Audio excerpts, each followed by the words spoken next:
Assalamualaikum warahmatullahi wabarakatuh.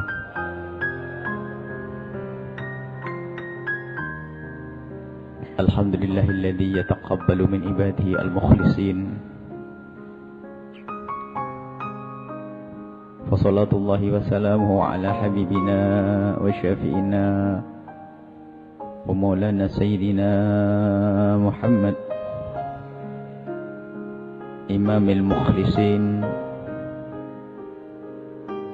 wa ala alihi al-mutahharin wa ashabihi at-tayyibin والتابعين لهم بإحسان إلى يوم الدين.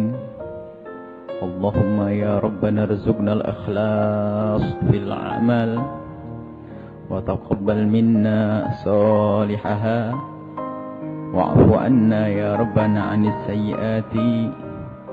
اللهم يا ربنا ويا غافر الذنوب اغفر الذنوب ويا مفرج الكروب فرج الكروب ويا ساتر العيوب استور العيوب يا علام الغيوب. اللهم يا ربنا احشرنا يوم القيامة مع الحبيب المحبوب وارزقنا يا ربنا التوبة قبل الموت والشهادة عند الموت والجنة بعد الموت. أما بعد. Yang kami cintai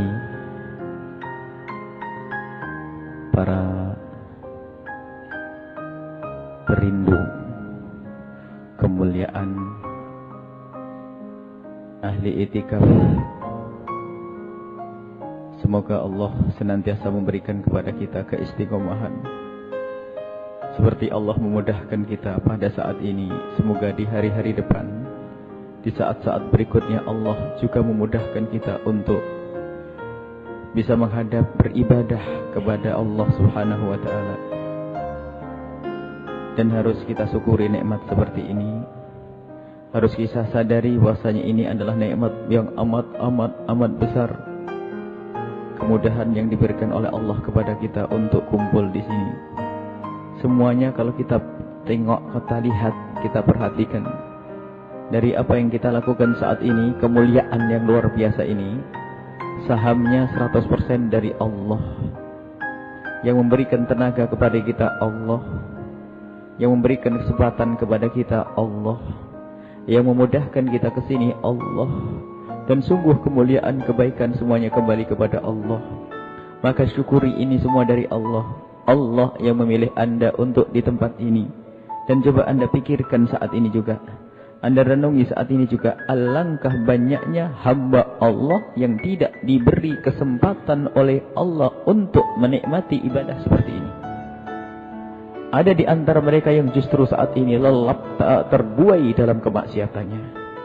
Ada yang terlelap dalam tidurnya. Ada yang melek matanya tapi tidak berbuat baik, juga tidak melakukan kemaksiatan. Akan tapi ketahuilah, itu adalah hamba-hamba yang belum dipilih oleh Allah Subhanahu wa ta'ala. Akan tapi kita saat ini diberi oleh Allah keinginan mulai dari tadi. Sehingga kita pun mengambil baju kita, mengambil kendaraan kita, kita melangkahkan kaki ke sini. Ketahuilah itu Allah yang pilih. Dan Allah pun yang memberikan kemauan kepada kita. Ini yang selalu kami ulang-ulang agar kita sadar bahwasanya ini nikmat. Sebab karunia itu tidak akan bisa disyukuri kecuali seseorang itu menyadari kalau itu karunia. Dan orang semakin gede syukurnya kalau orang bisa menggedekan nikmat. Segede apapun nikmat, jika tidak kita sadari, maka kita pun tidak akan bisa bersyukur. Dan kalau Allah memberikan kita dunia seisinya, ketahuilah jika dibanding kehadiran kita di malam ini, tidak ada apa-apanya dunia seisinya. Maka bersyukurlah atas nikmat ini, kita bisa hadir di tempat ini. Yang pertama. Yang kedua adalah yang kami ingin ulas kembali dari yang sudah kita lewati sebagai evaluasi. Karena kita separuh, insya Allah tinggal separuh lagi di 10 akhir bulan Ramadan. Harus ada semester ini. Kita ingin tengok ke belakang. Tadi yang kita baca doa-doa. Perbanyaklah doa itu. Allah asyhadu an la ilaha illallah sampai akhir. Untuk mengamalkan hadis Nabi SAW. Kalau kita berada di bulan Ramadan. Aktsiru min arba'i hisalin. Perbanyaklah dengan 4 hal. Waslatani turduna bihima rabbakum. 2 hal yang menjadikan Allah ridha. Wa qaslatan ilahina lakum anhuma, dan 2 hal yang engkau sangat butuh kepadanya.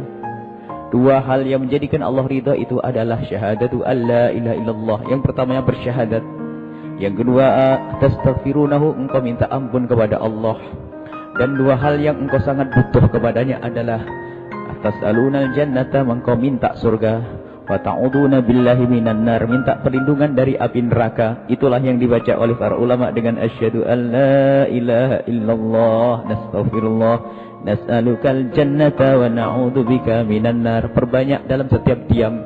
Jadikan itu salah-salah antara Anda membaca surat ke surat, atau antara rakaat dengan rakaat, antara salam dengan salam kan.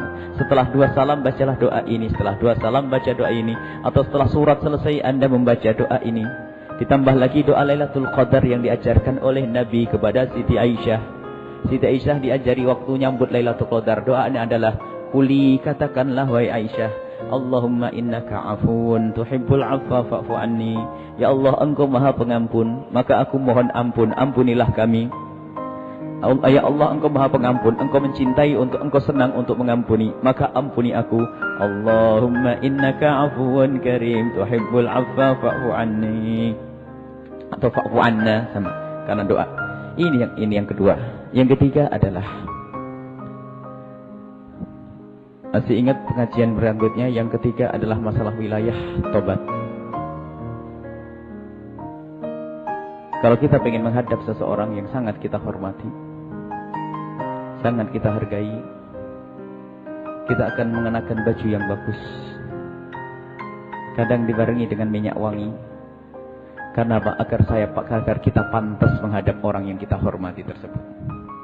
Mungkin kita akan sungkem kepada guru kita, atau mungkin orang yang terkagum dengan jabatan, naudzubillah ya, sehingga datang kepada pejabat-pejabat pemerintah misalnya, atau orang-orang yang merasa dihormati. Maka apakah yang mereka lakukan?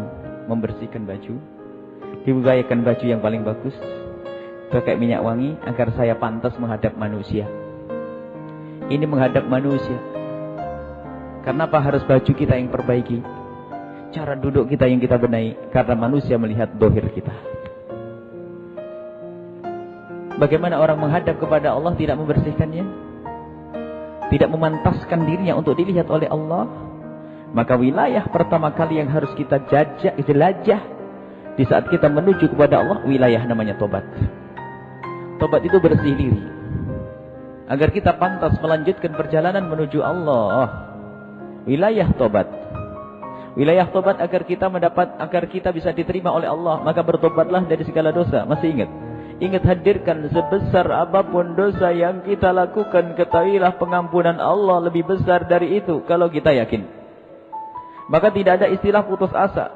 Maka saat inilah waktunya, jangan tunda esok hari kita minta ampun kepada Allah. Wilayah tobat sudah kita lewati. Kemudian tobat itu ada dua macam, tobat dosa kepada Allah dan dosa kepada manusia. Dan itu pun sudah kita lewati.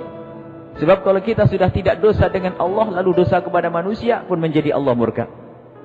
Zalim kepada saudara, zalim kepada ibu, zalim kepada bapak, zalim kepada anak, itu juga menghambat perjalanan kita menuju Allah Subhanahu wa taala. Dan itu pun kita bahas satu persatu. Kita sudah sampaikan yang pertama bagaimana urusan kita dengan orang tua, masih ingat? Sudah berubah belum kita dengan orang tua kita? Tanda ilmu manfaat adalah ada perubahan pada diri kita. Jangan hanya memperbanyak sujud rukukmu saja, ketahuilah orang banyak amal dan ibadahnya pun tidak diterima oleh Allah jika dia durhaka sama orang tuanya. Bagaimana orang tuamu harus engkau utamakan lebih dari dirimu sendiri. Harus lebih engkau utamakan dari dirimu. Orang tuamu, bagaimana cara berbicaramu? Sudahkah engkau lirihkan suaramu? Dan sudahkah engkau biasakan di saat orang tuamu berbicara, engkau mendekatkan telinga? Yang dikatakan itu sungguh kebaikan yang luar biasa, lebih hebat dari pahalanya orang jihad di jalan Allah. Cukup mendekatkan telinga di saat ibunda berbicara. Dikatakan lebih bagus daripada menegakkan pedang di jalan Allah. Ibunya berbicara, bapaknya berbicara, lalu dia mendekat gini, ada apa Umi? Agar dia tidak mengangkat suara, itu sudah pahalanya gede. Belum lagi di saat berbicara, ia mencoba mendekatkan mulutnya ke telinga orang tuanya, agar tidak membentak orang tuanya. Itu pun pahalanya gede. Dan sudahkah hal-hal yang sepele ini kita lakukan? Itu sudah berlalu kisahnya pada pertemuan yang lalu. Tinggal kita bertanya, evaluasi, sudah praktek atau kita